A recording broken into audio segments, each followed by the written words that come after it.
Hi, my name is Stephanie Simpson McLellan, and I write Canadian children's books. Like many authors, my fierce desire to share and write stories began at an early age, and the literally thousands and thousands of hours I spent reading to my own kids led to me writing my own books. My very first picture book, The Chicken Cat, won both the Mr. Christie Award and the Ruth Schwartz Award. I've published 5 children's picture books, and my 6th, The Sorry Life of Timothy Schmo, is due out spring 2020. Published by Owl Kids Books and illustrated by BC artist Zoe C. Stories come from life, and in my case, that's often a pretty straight line. So, for example, the little monsters Hoogie, Tweezle, and Pumpkin are inspired by my own 3 children, Aaron, Tristan, and Sarah. And Merlin, the cat part of the chicken cat, was inspired by my own cat, Merlin. The Sorry Life of Timothy Schmo was inspired by a series of apology or sorry notes that I had my son Tristan write when he was little. Here he is with his great-grandmother Goff, who's also in the story. Sorry notes. A very Canadian story, if everything they say about us Canadians is true, eh?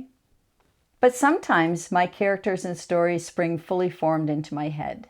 As for instance, the feisty, fearless little girl, Jo, who is the protagonist of my story, The Christmas Wind, who is forced to take charge of her sick mother and infant brother on a cold, windy winter night.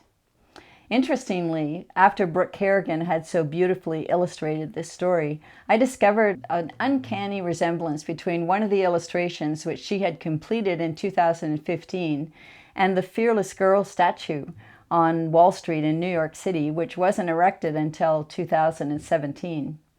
I love doing school visits, and I've been fortunate to have twice toured for TD Canadian Children's Book Week to Labrador in 2014 and Northwest Territories in 2018. I have 3 goals with my school visits.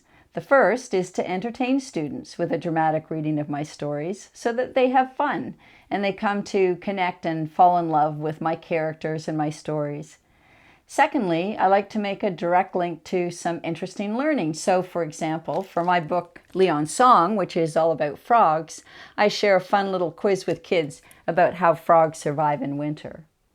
And thirdly is to stir the author-illustrator inside the students by sharing the stories behind my stories, thus empowering them to see the connections between their own lives and their own literary creations.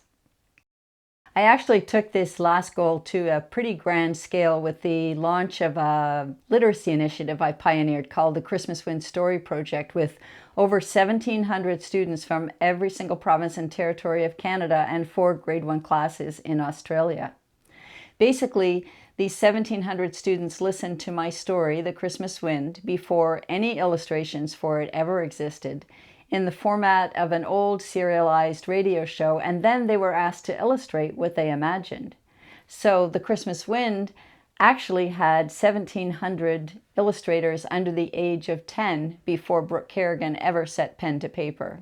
I'm looking forward to sharing The Sorry Life of Timothy Schmo and all my books with students over the coming years, and I'd love to visit your library or school soon.